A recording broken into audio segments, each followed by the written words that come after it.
நடந்தோம்னா socialism மறந்துடும். நீங்க பார்க்க போறது என்ன அப்படின்னா 19ஆம் நூற்றாண்டின் சமூக சமய சீர்திருத்த இயக்கங்கள் அப்படிங்கிற டாபிக் தான் நம்ம பார்க்க போறோம். ஏற்கனவே நீங்க இதெல்லாம் படிச்சிருப்பீங்க. இருந்தாலும் இதை நீங்க மைண்ட்ல மட்டும் வச்சுக்கணும். நான் கேட்கறது டக்குனு பதில் சொல்லிட்டீங்கன்னா இந்த கிளாஸ் எப்படி இருக்கும் அப்படின்னு பாத்தீங்க அப்படின்னா ரிவிஷன் தான். ஓகேவா? ஃபர்ஸ்ட் நம்ம பார்க்க போறது என்ன அப்படின்னா ராஜாராம் மோகன் ராய் அப்படிங்கிற ஒருத்தரை பத்தி பார்க்க போறோம்.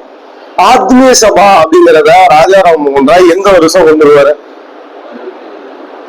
1815 ஆத்மீய சபா அப்படிங்கிற ஒரு அமைப்பை ஏற்படுத்துவாரு. அந்த ஆத்மீய சபா தான் 1825 பிரம்ம சமாஜமா மாறும். 1828 பிரம்ம சமாஜமாக மாறும். எழுதி வச்சுக்கோங்க பாப்போம். ஆத்மீய சபா எந்த வருஷம்? 1815. அது எப்போ பிரம்ம சமாஜமா மாறுது?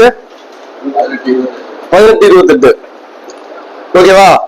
அடுத்து ஒரே கடவுள் கோட்பாடு அப்படிங்கிறத முன்வைத்தது யாரு? ராஜாராம் மோகன் ராய். கேள்வி கேட்கலாம். ஒரே கடவுள் கோட்பாட்டை முன்வைத்தவர் யார் அப்படின்னா ராஜாராம் மோகன் ராய். ஒரே கடவுள் கோட்பாடு. அதே போல உருவ வழிபாடுகளை எதிர்த்தவர் யார் அப்படின்னாலும் ராஜாராம் மோகன் ராய். உருவ வழிபாடுகளை எதிர்த்தவர் யார் அப்படின்னாலும் ராஜாராம் மோகன் ராய்.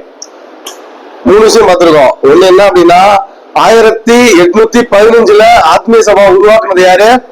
ராஜாராம் மோகன் ராய். 1828 அந்த ஆத்மீய சபா என்னவா மாறிச்சு? பிரம்ம சமாஜமாக மாறிச்சு. அடுத்து சதி ஒழிக்கிறதுக்கு முக்கிய காரணமாக இருந்தது யாரு? ராஜாராம் மோகன் ராய். சதியை எந்த வருடம் ராஜாராம் மோகன் ராய் ஒழிப்பாரு? சதி ஒழிக்கப்பட்ட ஆண்டு எப்படின்னு கேள்வி கேட்பான். 1829. அந்த சதி ஒழிக்கிறதுக்கு காரணமாக இருந்த பிரபு யாரு? வில்லியம் பெண்டிங் பிரபு. எந்த வருடம்? 1829. அடுத்து இந்த ராஜாராம் மோகன் ராய் எந்த வருடம் இறந்து போவாரு? ரொம்ப முக்கியம்.